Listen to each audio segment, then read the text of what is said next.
vamos a compartir una porción de la Escritura que es bastante conocida. La mayoría de nosotros a través de la escuela bíblica dominical conoce la historia de Lázaro. Vamos a leer desde el versículo 17 hasta el versículo 27. Dice así la palabra de Dios con respecto a Lázaro y a esta porción de la Escritura. Dice: vino pues Jesús y halló que hacía ya 4 días que Lázaro estaba en el sepulcro. Betania estaba cerca de Jerusalén como a 15 estadios. Y muchos de los judíos habían venido a Marta y a María para consolarlas por su hermano. Entonces Marta, cuando oyó que Jesús venía, salió a encontrarle. Pero María se quedó en casa. Y Marta dijo a Jesús: Señor, si hubieses estado aquí, mi hermano no habría muerto. Mas también sé ahora que todo lo que pidas a Dios, Dios te lo dará. Jesús le dijo: tu hermano resucitará. Marta le dijo: sé que resucitará en la resurrección en el día postrero. Le dijo Jesús, versículo 25, yo soy la resurrección y la vida. El que cree en mí, aunque esté muerto, vivirá. Versículo 26, y todo aquel que vive y cree en mí, no morirá eternamente. ¿Crees esto?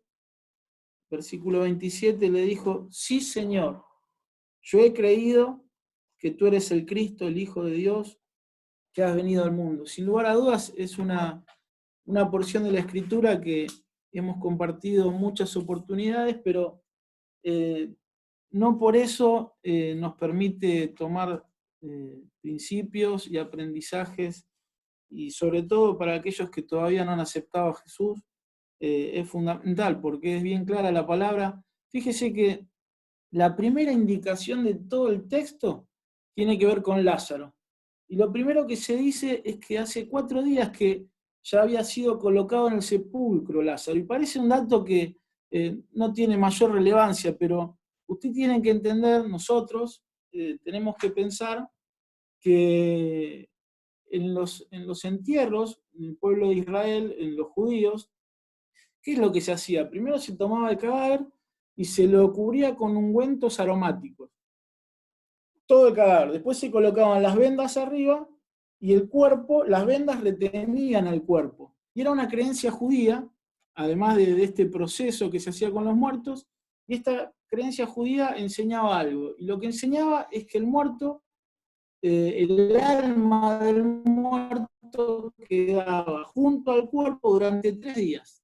Eso era lo que permanecía, el alma junto al cuerpo, según la creencia de los israelitas. Se le tomaba el cuerpo apenas fallecía, se lo cubría con ungüentos aromáticos, se lo vendaba, y después, pasado ese tiempo, se lo enterraba. Pero ellos pensaban que el alma permanecía junto al cuerpo durante 3 días nada más. ¿Qué es lo que sucedía? Solo durante ese tiempo podía producirse la resurrección. O sea que transcurridos los 3 días, se iba al lugar de descanso y la resurrección ya no era posible para Lázaro. Por otro lado, como entendemos nosotros, al 4.º día el cuerpo, ¿qué es lo que sucedía? Ya entraba en un estado de descomposición.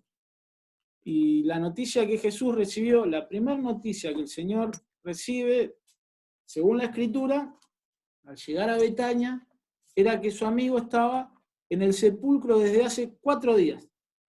Entonces ya habían transcurrido los 3 días que los israelitas consideraban para la resurrección. Según la creencia de los israelitas, el alma ya se había ido y no era posible resurrección alguna.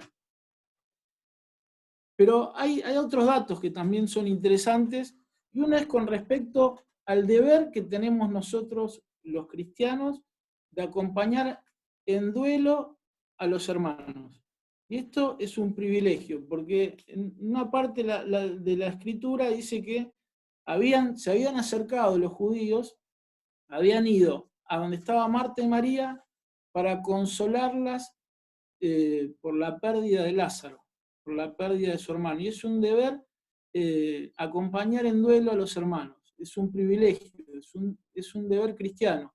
En Romanos, el apóstol Pablo en el capítulo 12, versículo 15, dice, gozaos, que nosotros debemos gozarnos con los que se gozan y debemos llorar con los que lloran.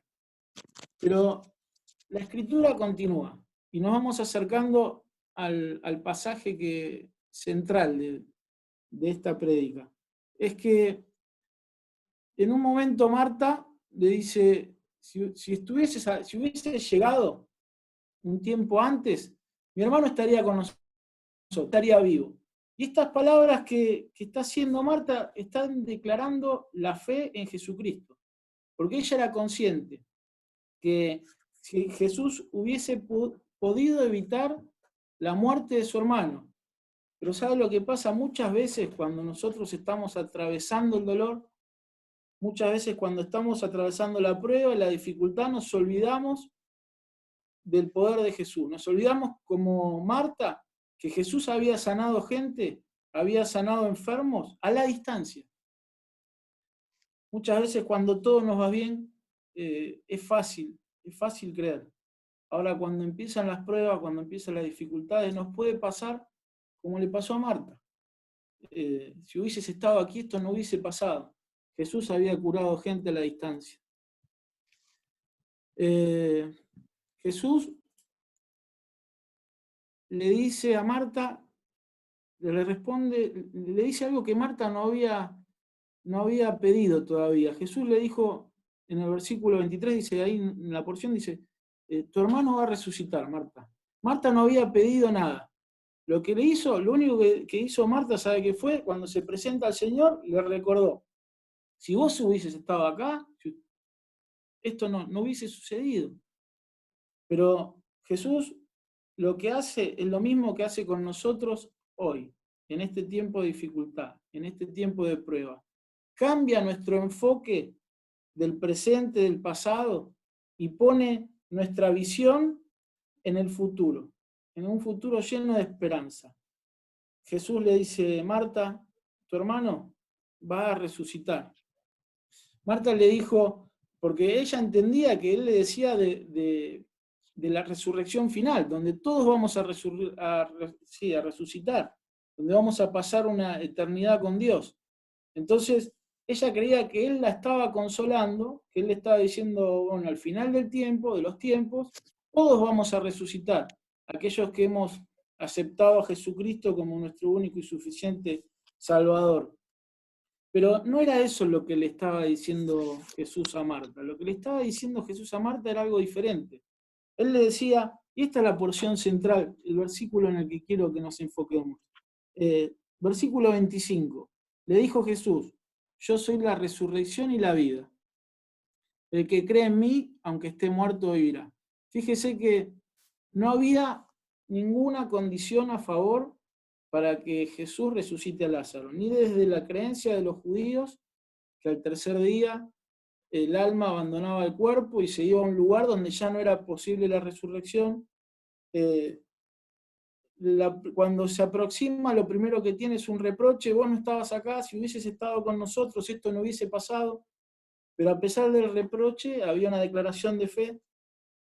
Y ahora en el versículo 25 Jesús le dice, anteriormente le dice, tu hermano va a resucitar, le dice, yo soy la resurrección y la vida. El que cree en mí, aunque esté muerto, vivirá. Y en este pasaje hay algo que es llamativo. Usted fíjese el orden de la palabra resurrección antes de vida. Cuando realmente el orden natural, en los ciclos de la vida es resurrección, viene después de la muerte. No puede haber resurrección sin muerte. Entonces, nos llama la atención el orden invertido de las palabras. La Escritura enseña que todos los hombres estamos muertos delante de Dios. ¿Y sabe por qué estamos muertos, estamos separados de Dios? A causa del pecado. Efesios capítulo 2, versículo 1 dice que estando muertos en delitos y pecados. Así es que nos encontrábamos. Pero no se trata de una muerte en sentido figurado, sino de una realidad espiritual, a causa del pecado que nos separa de Dios. Pero cuando nosotros entendemos que Jesucristo tiene la vida en él mismo y nos puede dar vida a todo el que cree. Nosotros ya hemos tomado esta decisión, pero en realidad que el único que sopesa los corazones, que conoce, que escudriña los corazones y las intenciones del corazón, es nuestro amado Dios. Por lo tanto, tiene que entender que el único que puede dar vida a todo el que cree, sin que esté condicionada por la muerte física como la de Lázaro, es Jesucristo. Y la fe es el instrumento de salvación. No hay otro instrumento que nos pueda acercar. Por la fe, el que esté muerto espiritualmente viene a la vida, en una resurrección que es mediante una identificación. Nosotros debemos identificarnos personalmente con Cristo. Y esta vida se alcanza por medio de la fe. Y miren el versículo 26 dice, y todo aquel que cree, todo aquel que vive y cree en mí no morirá eternamente, le dice Jesucristo a Marta. Le dice, y todo aquel que vive y cree en mí no va a morir eternamente. Y le hace una pregunta, termina con una pregunta. Le dice, ¿crees esto? Y esto es el Evangelio. Esto es lo que predicamos. Esto es lo que creemos, aún más. Esto es lo que vivimos. La vida y la fe están unidas en la última frase que Jesucristo le dice. No es posible la vida eterna sin la fe en Cristo. No hay otro medio para que yo pueda hacer las paces con Dios. No es por obras para que nadie se gloríe. La palabra de Dios es bien clara. Cristo demanda, le está diciendo a Marta, ¿crees esto? Le está demandando una confesión sobre esta vida. El Señor le dice que le puede dar vida eterna a quien la crea y que no va a perecer jamás. ¿Todos nosotros creemos esto? Si todos nosotros no habíamos entendido esto, si hay alguno que aún no lo entendía, hoy es el momento para que usted pueda hacer las paces con Dios. No hay nada místico en esto, no tiene que levantar la mano ni hacerlo delante de nosotros. En la intimidad suya con Dios puede hacer las paces, puede ponerse al día. Versículo 27, le dijo, sí Señor, yo he creído que tú eres el Cristo, el Hijo de Dios, que has venido al mundo. Jesucristo tenía, según la visión de los hombres, según la visión de los hebreos, chances nulas de que Lázaro pueda resucitar. Habían pasado los 3 días, se aproxima y lo primero que recibe es un reproche. Pero hermanos, no, para nosotros los que somos hijos de Dios, del mismo modo que lo hizo Jesús, que cambió el enfoque de la mirada de Marta, del presente y del pasado, de este presente tan difícil que estamos viviendo, y nos enfoca en un futuro glorioso. Hace unos días escuchaba un mensaje a través de internet que decía que de esta pandemia no debemos, y creo que alguna de las hermanas también lo dijo, esta pandemia tiene que ayudarnos a poder seguir creciendo en Cristo. No podemos permitirnos pasar este tiempo y volver a salir al barrio como entramos en esta pandemia. En lo personal, yo les digo, muchas veces decimos que no teníamos, yo sobre todo, que no tenía el tiempo suficiente para dedicarle a la oración, a la palabra, como quisiera. Bueno, mediante esta circunstancia tenemos más tiempo para orar, tenemos más tiempo para leer la palabra, más tiempo para el culto familiar, tenemos enseñanzas a diario. Pero es importante que si en esta tarde-noche había alguien que todavía no tenía bien en claro, del mismo modo que sucedía con esta porción, bueno, pueda ponerse al día con Dios. Le damos gracias a Dios por su palabra y que es viva y eficaz. Nosotros solo somos un instrumento. Le doy lugar a Walter para que continúe.